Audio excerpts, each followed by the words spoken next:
Well, I wasn't intending to make this video, but Dandadan episode 7 blew my dang mind, and now I have no choice but to break down the animation and storytelling and figure out what makes it work. The crew at Science Sara really popped off with this one in every way, and it's unfair that I can't go into full detail on all of it because there's a ton of really incredible action animation at the start that blows the entire previous episode out of the water, like this cut from Jason Yao, or any of these creepily detailed acro-silky close-ups from Genta Ishimori, or even this adaptation of one of my favorite huge two-page spreads from the manga. And on any other day, that's what the video would be about, but if you've seen it, I think you know what the video needs to be about. This episode was directed by Kotaro Matsunaga, whose work I haven't seen before, and I'll certainly be paying attention to what he gets up to in the future because there were clearly some amazing direction decisions being made here. But he's unfortunately going to be a little bit overshadowed for now by the storyboard artist and animation director, for reasons we'll get to in a little bit. I've described Dandadan in previous videos as a fast-paced blend of horror and screwball comedy, and I forgot to mention the bits where occasionally and very suddenly it slams the brakes and takes a moment to make you sob softly into your iced cream.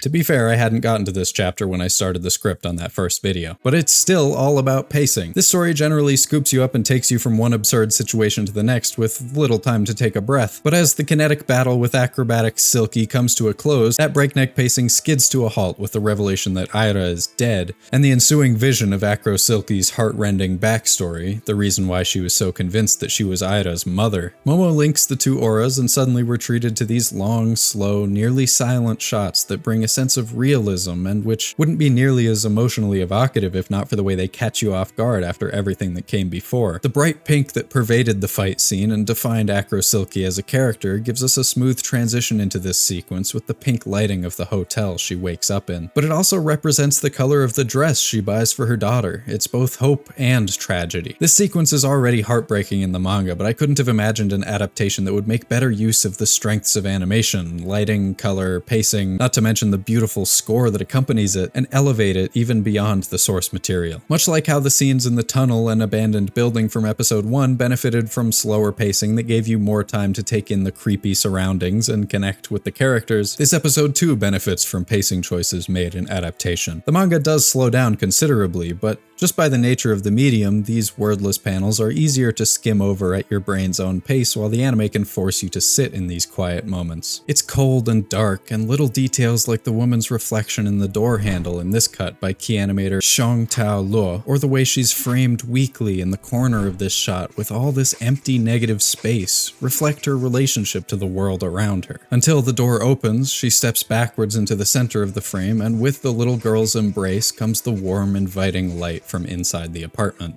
There are plenty more great details like this one, but I don't have time to touch on all of them, so let me know in the comments what stood out to you. While the manga only spends about 2 pages with the little girl, the anime really sits in this montage of beautifully mundane moments for a full 2.5 minutes, and even gives a sense of the passage of time with moments like the mother measuring her daughter's height on the wall or her 5th birthday. Which brings me to the storyboard artist and animation director for this episode. When I was watching the episode, I felt like it reminded me somehow of Heavenly Delusion from last year, even before the vision begins. Something about the way the animators give special attention to subtle details in character acting in cuts like this one from key animator Hana Okutani, or this one from Kana Ito. Wrinkles and shadows in fabric in cuts like this one from Shuto Enomoto, or even just the silly off-model shape of Momo's face in this cut. And sure enough, not only did all 3 of those animators work on Heavenly Delusion, Shuto Enomoto, who played a fairly major role in that show, is animation director on this episode and did heavy corrections on several parts of it, as well as taking his first foray into storyboarding. I almost didn't believe that at first, because hot damn is this a promising start as a storyboard artist. That cut of the daughter dancing transitions into this beautiful collage of photos, and if you look closely, those photos are also visible in the background of this shot, which transitions seamlessly into what I think is the moment that really takes this sequence above and beyond the source material. The simulated camera rotates slowly around the small apartment and tells the story of this girl and her mother's life together through simple but touching scenes. Once again, drawing on cinematic influences, there are a handful of possible inspirations for this type of shot, like this expertly choreographed one from the Showtime series kidding, or what first came to mind for me, this scene from Hunt for the Wilderpeople, that makes brilliant use of its rotating camera and some cleverly placed body doubles to show the passage of time and development of the relationship between its two protagonists as they're hunted for weeks through the forests of New Zealand. By the way, Taika Waititi peaked with this movie. You should really watch it. It'll make you cry. And it all culminates in this cut where we rotate around a birthday cake and the warm glow from the candles brighten both of their faces. The enchanting, gliding camera movement puts us on the girl's level and makes the cake look huge and wondrous. It combines with the soft light and stylized stars in the background to create a sense of childlike wonder. Now that's how you storyboard. While the manga startles you with the sudden violence in this panel, the anime tells a whole story, gradually puts you in the perspective of the little girl and lets you bask in the serenity of their loving relationship before anchoring the trauma of this scene to the opening shot of the crying girl's face.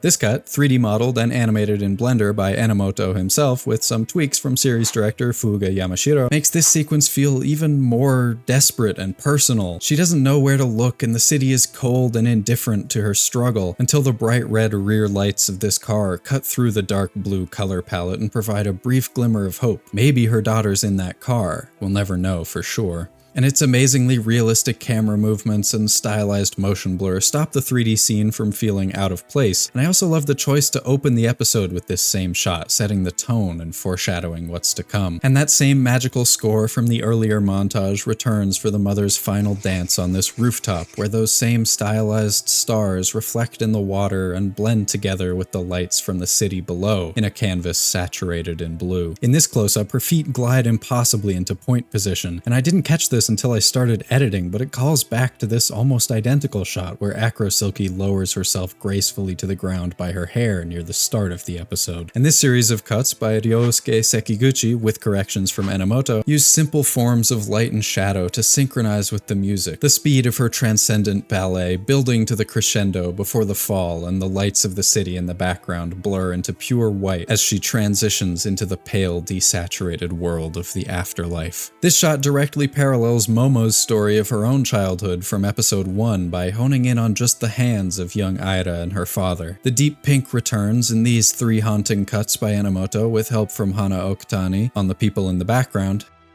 And extreme detail and realism bring it all back down to earth in cuts like this one from key animator Zero, who, by the way, also did some very dungeon meshy coded work on Heavenly Delusion. The anime adaptation is actually much more subtle than its manga counterpart. You can pick up on details like the mother's sex work at the beginning if you're really paying attention, but her clients are never explicitly shown. Even when she leaps from the rooftop at the end, it's all much more stylized and magical, and if you blink at the wrong time, you could miss the 5 frames that actually show the ledge as she steps off of it. But at its core, it's really a very simple tragedy, and the exact details are far less important than the feelings that it evokes.